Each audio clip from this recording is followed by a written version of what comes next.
We want to bring you another line from the match yesterday. Police are investigating a graphic banner that was displayed by Palace fans that targeted the Saudi Arabian-led takeover of Newcastle. Now, the banner took aim at the Premier League's ownership test following Newcastle's recent £305 million sale.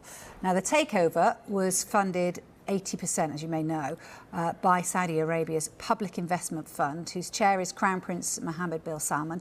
A reminder, when approving the takeover, the Premier League said they had received legal assurances from the new owners that the Saudi state would not control Newcastle United and there would be penalties if it proved otherwise.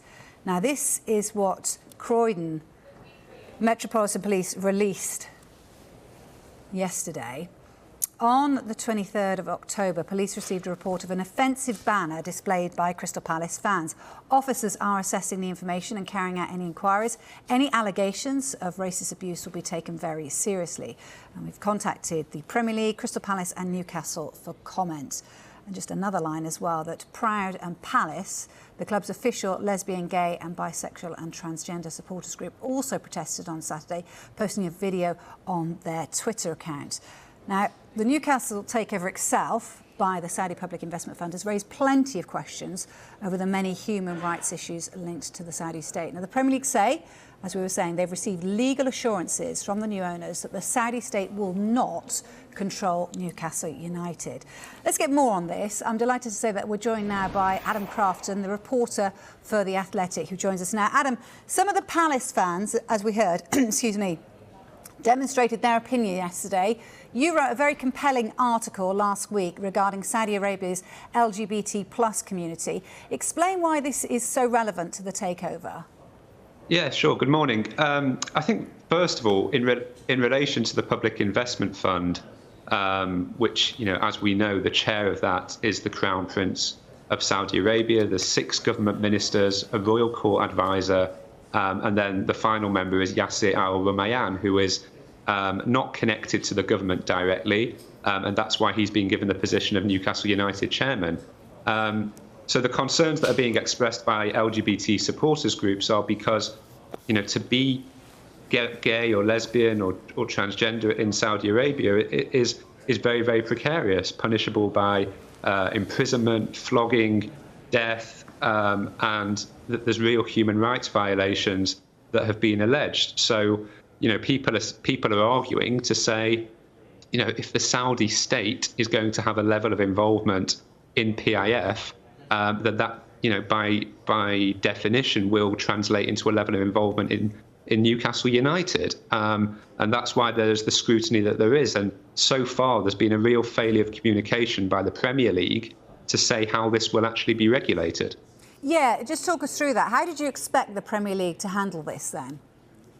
Well, the Premier League put out a statement after the takeover to say that they've received legally binding assurances that the Kingdom of Saudi Arabia will not be involved in the running of the club. But when the Public Investment Fund has the Crown Prince as its chair and 6 government ministers, it's very difficult in reality to work out how that separation can be enforced.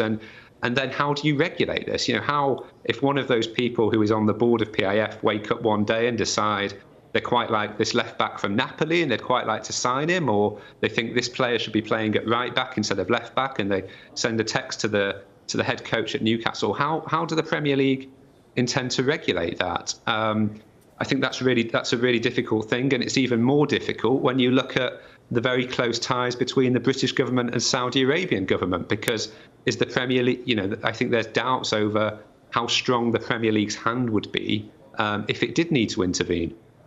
What do you think the Premier League should do now? Do you think they should come out and say something else now? I think it would be a benefit for Richard Masters, the CEO of the Premier League, to explain publicly to football supporters why this deal had to be approved, and also how it will be regulated in practice. I think the Premier League were very happy to talk at different stages, whether it was during the pandemic about getting games back on or getting fans back into the stadium, or whether it was about the European Super League. And I think now that, this is something which is a bit more difficult for them to talk about, but communication's important. Yeah, absolutely. Look, I just want to read you a statement. This is what United with Pride, Newcastle's LGBTQ plus inclusive supporters group, had to say first of all. There is potential to be a positive influence to improving the conditions of LGBTQ plus community in Saudi Arabia and elsewhere. Recently, the country relaxed some laws for women, which can be seen as a reflection of international influence. Furthermore, the fact that this investment they have collaborated with Amada Stavely should indicate that they are being influenced by our culture of respect, equality and tolerance. What did you make of that coming out of Newcastle straight away? Yeah, I think what I'd say, first of all, there's been a lot of criticism for this statement, and I've criticised it myself. But what I'd say is LGBT supporters groups, it's taken a very long time for those groups to even exist in football. United with Pride was only established, I think, in 2018. For a very long time, to be an LGBT supporter, it was very difficult to have any representation in football. So I can understand why they might be cautious about, being seen to strongly disagree with the Newcastle fan base. And a survey in the Newcastle Chronicle before the takeover showed, I think, over 95% of supporters were in support of this takeover. So to move on to the point of, whether increased contact could lead to change, well, we've seen in the past few years in Saudi Arabia that there has been very, very, very gradual changes, whether it's things such as women now being allowed to drive or being in working environments.